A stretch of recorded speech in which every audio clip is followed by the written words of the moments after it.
बिस्मिल्लाहिर्रहमानिर्रहीम। एक्सरसाइज 18.2 जो काफ़ी बच्चों को प्रॉब्लम क्रिएट कर रहा है और उसका आसान सॉल्यूशन कि किस तरीके से हम उस एक्सरसाइज को बहुत अच्छे तरीके से सॉल्व कर सकते हैं। तो लेट्स बिगिन टॉपिक। बात मुख्तसर करके सिर्फ सॉल्यूशन की तरफ जाऊंगा। ये तो आप सब बच्चों को पता है कि रेशो क्या चीज़ होती है।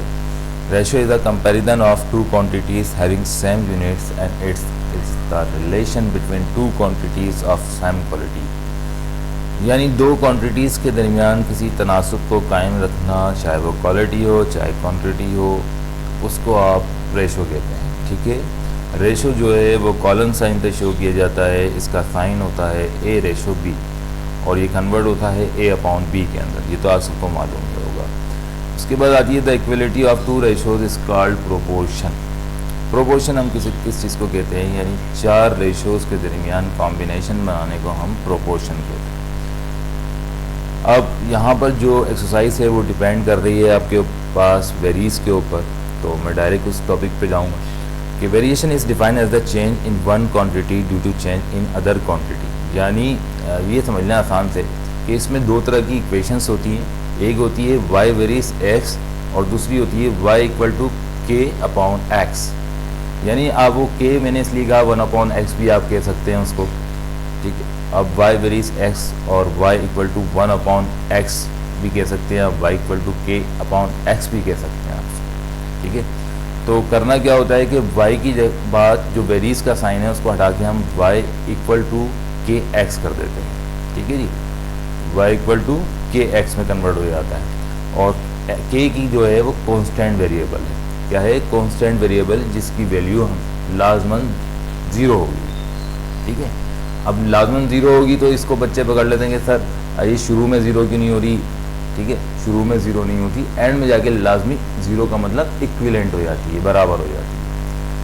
अब वेरिएशन जो है आपके पास दो तरह के होते हैं, एक होती है डायरेक्ट वेरिएशन और एक होती है इनवर्स वेरिएशन। बस आपको इन चीज़ों को ध्यान में रखना है। देन नेक्स्ट है हमारा क्वेश्चन नंबर 1, हम स्टार्ट करते हैं।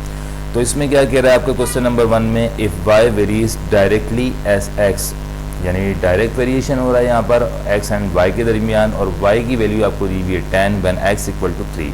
इन क्वेश्चन के अंदर सबसे पहले हम k को डिफाइन करेंगे। जब k डिफाइन हो जाएगा तो बाकी तमाम टर्म्स के अंदर जाकर हम k सपोर्टिंग किरदार अदा करेगा, यानी कांस्टेंट वैल्यू सपोर्टिंग किरदार अदा करेगी। और ये तो आप सब बच्चों को मालूम है कि product of extreme product equal to product of means के बराबर होता है। तो यहाँ चलते हैं हम। पहली टर्म है आपकी 1 y टर्म ऑफ x का सोल्यूशन है y वेरीज x। तो अभी मैंने आपको बताया था कि वेरीज का जो ये साइन है ये हट जाएगा। हटने के बाद यहाँ पर आप ये जो वेरीज का साइन है ये हट जाएगा यहाँ पर, और इसकी जगह इस्तेमाल करेंगे, ड्राइव करेंगे इक्वेशन को y equal to k x, यानी y के बाद इक्वल टू के बाद वेरीज की जगह पर k कांस्टेंट आ जाएगा और next variable as it is उतारा जाएगा y equal to k x. अब आप यहाँ देखें y equal to k x, तो x हमें मालूम क्या करना है, k मालूम करना है। तो x वहाँ पर मल्टीप्लाई हो रहा है तो y के नीचे आकर क्या होगा, डिवाइड हो जाएगा। तो y upon x equal to k, ये इक्वेशन हमारी सेट हो गई। अब चाहे तो इसको k equal to y upon x कर लें, लेकिन मैं बोलता हूँ बच्चों को कि भाई आप मैथ को लेफ़्ट साइड से ही जारी रखें, ड्राइव करते रहें। तो अब मैं इसको सेट करता हूँ। y की वैल्यू क्या है मेरे पास 10 है क्वेश्चन के अंदर, और x की वैल्यू क्या है 3। तो आप डिवाइड करें सिंपल से, तो अगर डिवाइड हो सकता है तो डिवाइड नहीं होगा, डेसिमल में आएगा, लेकिन हमें फ्रैक्शन में चाहिए। k equal to 10 upon 3, k की वैल्यू सेट हो गई। अब आते हैं सेकंड टर्म के अंदर, कहते हैं कि y when x equal to 6। यहाँ पर भी हमें क्या मालूम करना है, y मालूम करना, और x की वैल्यू कितनी है 6 है। तो यही सेम इक्वेशन में यहाँ लगाऊंगा, y equal to k x मालूम क्या करना है मुझे, y मालूम करना है, इक्वल टू k की वैल्यू क्या मैंने निकाली थी 10 अपॉन 3 निकाली थी। 10 अपॉन 3 को मैं मल्टीप्लाई कराऊंगा कौन सी वैल्यू के साथ, जो मेरे पास x की मौजूद है टर्म्स के अंदर दी हुई है। तो x इक्वल टू 6 है, तो 10 मल्टीप्लाई बाई 6 होता है 60 को डिवाइड करें 3 से तो y इक्वल टू 20। बहुत आसान है ये। तो ये हो गया, y की वैल्यू भी मालूम हो गई। नेक्स्ट टर्म नंबर 3 हमारे पास आती है कि x मालूम करना है व्हेन y आपको दिया है 15। तो y varies x, y equal to k x मालूम क्या करना है आपको, x मालूम करना है। तो x यहाँ पर मल्टीप्लाई हो रहा है तो इधर आके क्या हो जाएगा, मालूम करना है हमें, तो y अपॉन k हो जाएगा। क्या हो जाएगा y upon k, y upon k equal to x equal to 15 y की वैल्यू हो गई, k की value 10/3। s equal to reciprocal करते हैं 10/3, जब रेसिप्रोकल होगा तो क्या हो जाएगा 3/10 हो जाएगा। 15 मल्टीप्लाई बाय 3 करें, 15 का टेबल पढ़ेंगे आप, तो 15 मल्टीप्लाई बाय 3 आपके पास होता है 45, 45 को डिवाइड करें आप 10 से तो आपके पास आता है x equal to 9/2। Then question number 2 same इसी तरीके से होगा हमारे पास। आपके पास क्वेश्चन नंबर 2 दिया हुआ इफ़ v को आप वॉल्यूम भी कह सकते हैं, ठीक है, और या v सिंपल भी पढ़ सकते हैं। v वेरी से टेम्परेचर के बराबर एंड वॉल्यूम आपको दिया हुआ है 15 और टेम्परेचर आपको दिया हुआ है 24। तो आपको फाइंड करनी है 3 टर्म। पहली तो आपने the equation connecting v and t, v और t का ताल्लुक आपस में क्या है। नंबर 2 v एंड t की वैल्यू आपको दी हुई है 30।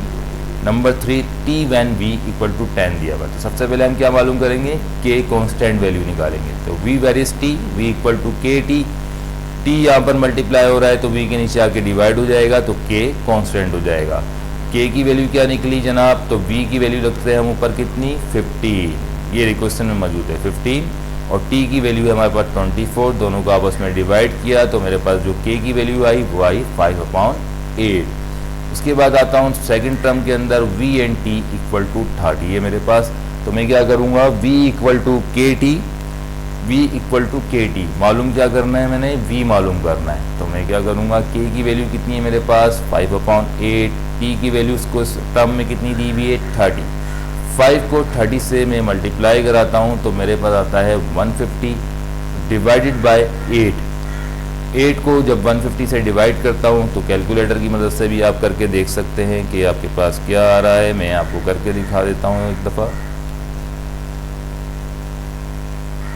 देखें जनाब, अगर मैं 150 को डिवाइड करता हूँ 8 से तो मेरे पास 18.75 आता है। लेकिन अगर इसी क्वेश्चन को मैं साइंटिफिक कैलकुलेटर के मदद से सॉल्व करता हूँ तो 150 डिवाइडेड बाय 8, 18.75 S&D के अंदर मेरे पास ये बन जाएगा तकरीबन ये बनेगा मेरे पास 75/4।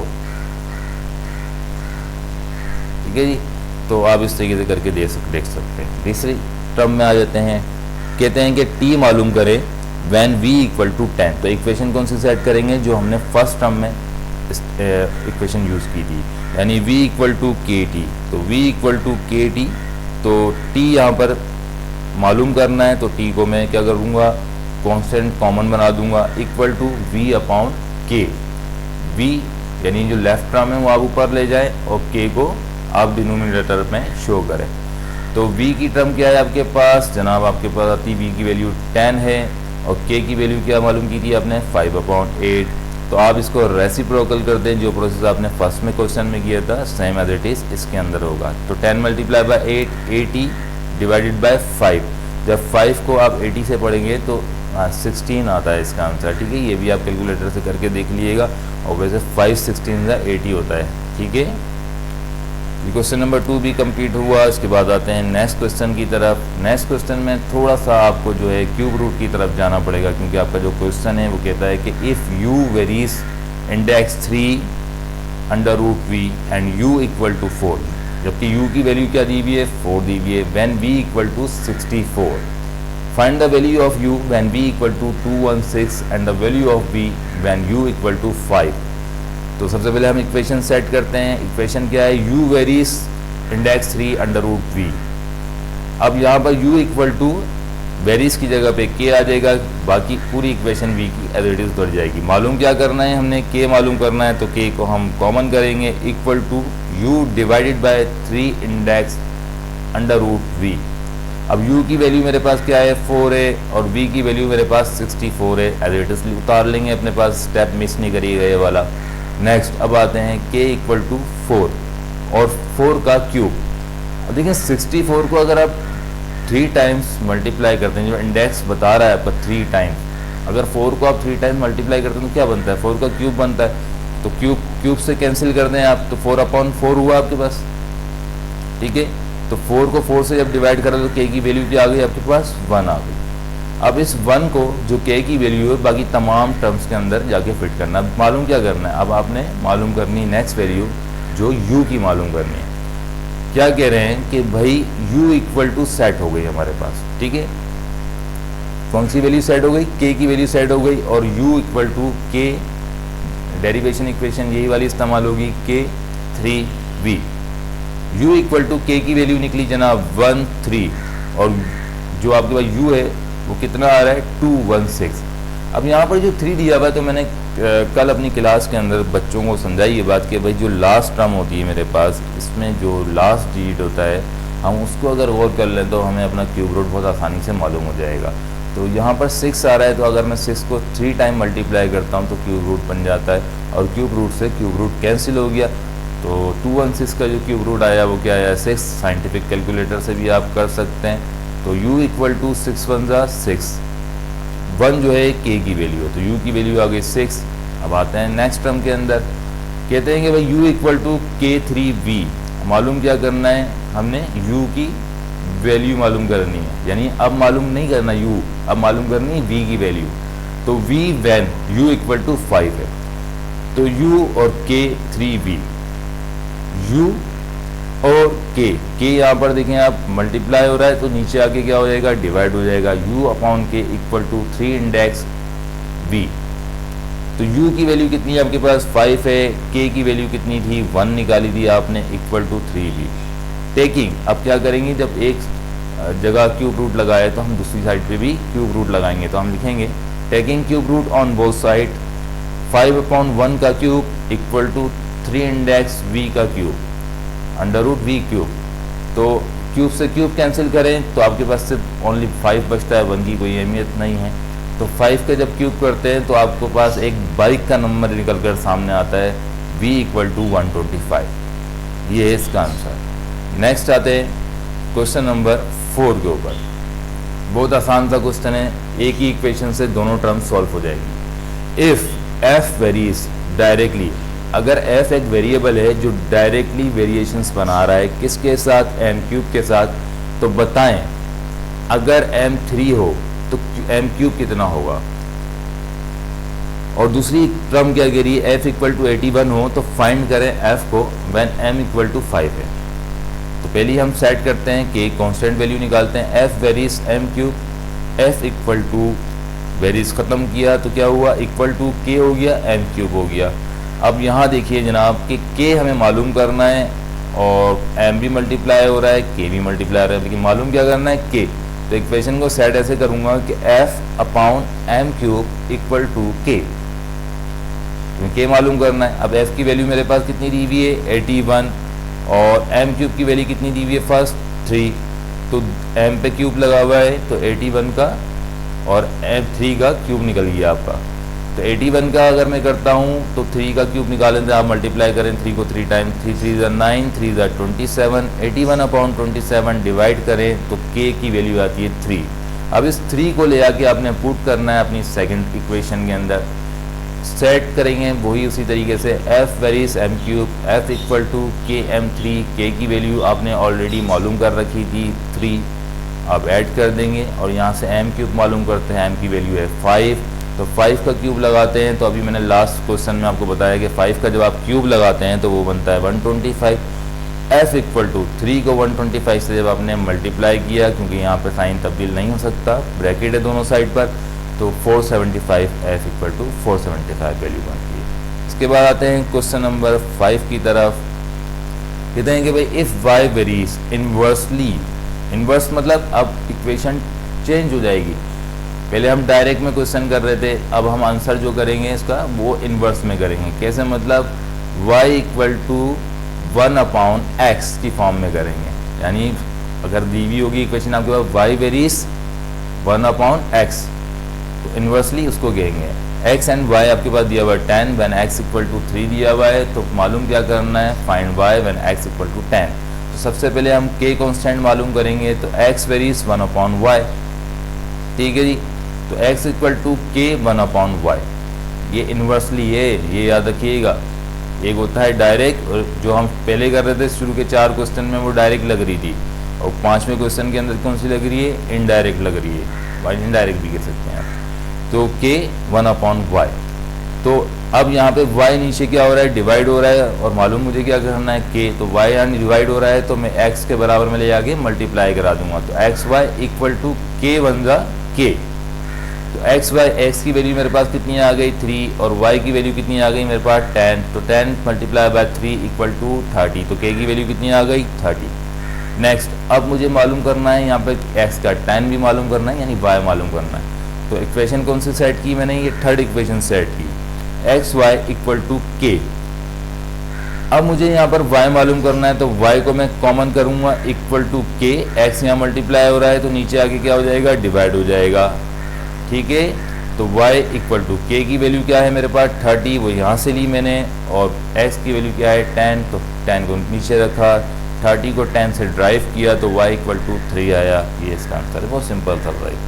Next question number 6, the volume of V ऑफ a gas varies inversely as a square root. देखिए क्वेश्चन में ही आपको बता रहा है कि अगर किसी एक वेरिएबल है V, और उसका वॉल्यूम का जो गैस प्रेशर है वो इन्वर्सली हो स्क्वायर रूट की पावर के अंदर, तो स्क्वायर रूट हो जाए प्रेशर इंक्रीज हो जाएगा ऑफ द गैस। तो V इक्वल टू 12, कितना बड़ा volume when P equal to 9, और प्रेशर कितना कम हुआ, find P when V equal to 4। यानी ये गैस और प्रेशर के दरमियान है कि जब आप गैस बढ़ाते हैं तो प्रेशर कम होता है, जब प्रेशर बढ़ाते हैं तो गैस क्या होगी, इस तरह से, यानी एक तरफ से इंक्रीज होगा एक तरफ से डिक्रीज होगा। तो सबसे पहले हम K की वैल्यू मालूम करते हैं, बहुत आसान है, ये भी इन्वर्सली है। V वेरीज 1/√P, क्योंकि अंडर रूट में हमने क्यों लिया कि इसमें जो स्क्वायर रूट आ रहा है, प्रेशर जो आ रहा है वो स्क्वायर रूट की फॉर्म में आ रहा है, ठीक है। V equal to K, change की इसको इक्वेशन को 1/√P। अब √P यहाँ पे डिवाइड हो रहा है तो वहाँ जाके मल्टीप्लाई हो जाएगा, इक्वल टू मालूम क्या करना है, K मालूम करना है। तो K equal to constant V √P। तो V क्या है मेरे पास 12 है, ले लिया मैंने यहाँ पर, सेट कर दिया। P है मेरे पास क्या है, प्रेशर 9 है, 9 को लिया, तो K equal to 12 as it is रहा, √9 का अंडर रूट कर दूंगा, निकाल दूंगा रूट, तो मेरे पास आता है 3 3 9। तो 12 को मल्टीप्लाई करें 3 से 36 होता है, कोई साइन नहीं है तो मल्टीप्लाई होगा, K इक्वल टू 36। अब इस टर्म को आगे मजीद सेट करते हैं। V वेरीज 1/P, मालूम क्या करना है मैंने, अब यहाँ पर सिर्फ अंडर रूट प्रेशर मालूम करना है। V equal to K 1/√P, P नीचे डिवाइड हो रहा है तो उधर जाके मल्टीप्लाई होगा और K/V हो जाएगा। तो P under root equal to K मेरे पास कितना आया 36, और वेरीज के अंदर 1 है, और 1/V की वैल्यू क्या है 4 है, जो क्वेश्चन में दी हुई है। K 36 मल्टीप्लाई बाय 1, 36 1 36/4 डिवाइड होता है तो 9 आता है, यानी √P इक्वल टू 9 आ रहा है। और एक साइड पर आपके पास देखें P equal to P under root में दिया हुआ है, और जबकि 9 जो है विदाउट रूट है, तो हम क्या करेंगे, यहाँ दोनों पे रूट लगाएंगे। Taking square root on both side, P square root equal to 9 square root. तो क्या हुआ, स्क्वायर रूट से स्क्वायर रूट कैंसिल हुआ, 9 का स्क्वायर बनता है आपके पास 81, 9 9 जा 81, ये इसका आंसर है जनाब। इसके बाद question number 8, the cube root of x varies, cube root यानी x की जो क्यूब रूट होगा वो 3 होगा, 3/√x हो जाएगा इस तरह, as the square of y। अब यहाँ पे देखें द क्यूब रूट दिया हुआ ना ऑफ x वेरीज का, अगर मैं यहाँ लिख दूँ द फोर्थ रूट, तो आप फौरन बात समझ जाइएगा कि फोर्थ को आपने इंडेक्स करना है और x को अंडर रूट के अंदर लेना है। Varies as the square of y if x equal to 8 and y equal to 3, find x and y when y equal to 3/2। 3 चीज़ें निकालनी है भाई। तो 3 cube root x varies y square, square ये देखें y का क्या हो जाए, स्क्वायर हो जाए, ठीक है, न्यूमेरिकल के अंदर दिया वह चीज़ वही है, तो इक्वेशन टर्म बन गई। Cube root x equal to k y square. अब यहाँ पे मुझे क्या मालूम करना है, k मालूम करना है, y यहाँ पर मल्टीप्लाई हो रहा है तो x के नीचे आके क्या हो जाएगा, डिवाइड हो जाएगा। k equal to 3x, x क्या है मेरे पास 8 है तो 8 का क्यूब रूट बन जाएगा, और मेरे पास y स्क्वायर क्या है 3, तो 3 का स्क्वायर क्या हो जाएगा 9, और 8 का स्क्वायर आप क्यूब रूट करते हैं तो 2 को 3 टाइम मल्टीप्लाई करें, वही तरीका यानी 2 multiply by 2 multiply by 2, 2 to the 4 to the 8, 8 2। अब 2/9 मेरे पास k की वैल्यू आ गई। नेक्स्ट अब मालूम करता हूँ 3 index under root x equal to k। अब k क्या है मेरे पास 2/9 था, मल्टीप्लाई करवा दूंगा मैं इसको कौन सी वैल्यू से, x वैन y की जो वैल्यू है मेरे पास 3/2। तो मैं अगर दोनों साइड पर स्क्वायर कर देता हूँ, क्योंकि इधर भी स्क्वायर डायरेक्टली करता हूँ, 3 का स्क्वायर होता है मेरे पास 9, 2 का स्क्वायर होता है मेरे पास 4। तो 9 से 9 कैंसिल हो जाता है, 2 1 2 हो जाता है और 2 2 4। तो 1/2 मेरे पास इसका प्रोपोर्शन बना। तो 3, अब देखें 1/2 क्यूब रूट में आ रहा है, तो क्या करूँगा, इसको मैं क्यूब रूट को क्यूब रूट से कैंसिल करूँगा। 1/2 का भी क्यूब रूट क्या हो जाएगा 8, तो क्यूब रूट से क्यूब रूट कैंसिल, तो 2 का क्यूब रूट क्या हुआ 1/8। सेम एज आंसर हो गया। नेक्स्ट आ जाए question number 9। The force F between two bodies in inversely proportional to the square of the distance between their centres if F equal to 2 and D equal to 3 then find D when F equal to 72। यानी एक force जो है दो bodies की कुव्वत, दो bodies के दरमियान inversely proportional पैदा करती है जो स्क्वायर की फॉर्म में हो और वो डिस्टेंस हो, यानी डिस्टेंस के ऊपर स्क्वायर लग जाएगा, ठीक है। बिटवीन दियर सेंटर और दरमियान से हो। इफ़ F इक्वल टू 2 हो, उसमें फोर्स की मिकदार कितनी हो 2% हो और डिस्टेंस दोबारा जो लिया जाए वो 3% हो, तो देन फाइंड D। आपने डिस्टेंस मालूम करना है और फिर फोर्स मालूम करनी है। तो हम सेट करते हैं, बहुत आसान थी ये। F वेरीज 1/D का स्क्वायर बनेगी। हम मालूम करेंगे सबसे पहले K। F equal to D square, जो डिस्टेंस है वो नीचे डिवाइड हो रहा है तो ऊपर जाके मल्टीप्लाई हो जाएगा और K बन जाएगा K। वही क्वेश्चन जो इससे पहले वाली में हमने सेट की थी। F की वैल्यू यहाँ पर 2 है और D की वैल्यू मेरे पास 3 है, तो 2 एज इट इज रहा, 3 का स्क्वायर बन गया क्योंकि D के ऊपर स्क्वायर आ रहा है। 3 का स्क्वायर 9, तो 2 9 18। K की वैल्यू क्या मालूम हो गई 18।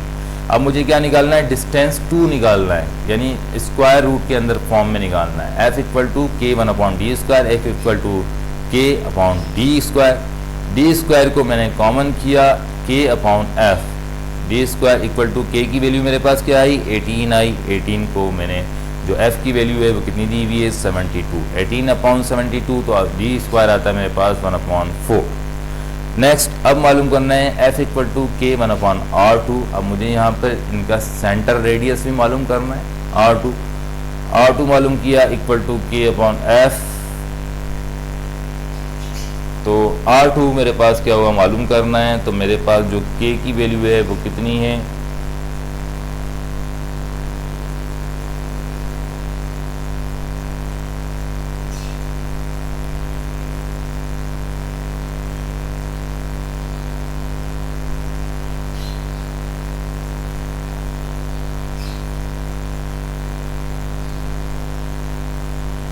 नेक्स्ट क्वेश्चन नंबर 10, बहुत आसान आखिरी क्वेश्चन है क्लास ये।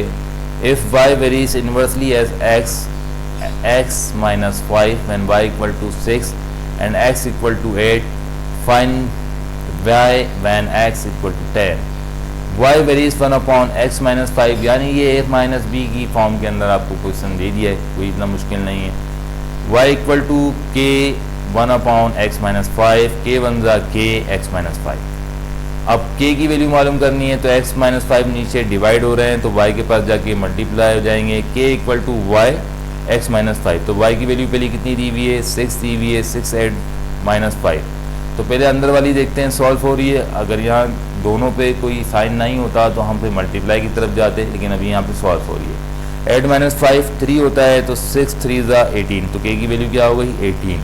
y equal to K 1/x minus 5। अब हमने 10x की वैल्यू मालूम करनी है, यानी y मालूम करना है और x 10 दिया हुआ है।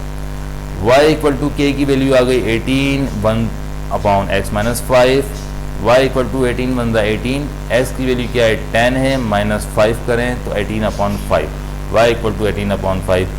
क्लास ये बहुत आसान सा चैप्टर था और ये सारे के सारे क्वेश्चंस PDF पर ये वीडियो की सूरत में आपको प्रोवाइड कर दूंगा ताकि आप आसानी के साथ ये तमाम क्वेश्चन सॉल्व कर लें, ताकि हम तेज़ी से आगे बढ़ सके। टाइम कम था और जब मैंने देखा कि ये सब चीज़ें हो रही हैं तो मैं वॉल्टरी मैथ के लिए खड़ा हुआ हूँ। तो कुछ बच्चों को ये प्रॉब्लम आ रही है कि तो वो आप बहुत आगे तक निकल जाते हैं, इंजीनियरिंग मैथ की तरफ चले जाते हैं। तो खैर कोशिश करूँगा कि वक्तन फ़वक्तन जो भी मुश्किल क्वेश्चंस हो वो आपको इसी तरीके से वीडियो फॉर्म में दे दूँ ताकि आपकी वक्तन फ़वक्तन इसकी प्रैक्टिस भी होते रहे। तो इंशाल्लाह मिलते हैं फिर नेक्स्ट वीडियो के साथ। जब तक के लिए इजाज़त दीजिए। अल्लाह हाफिज़।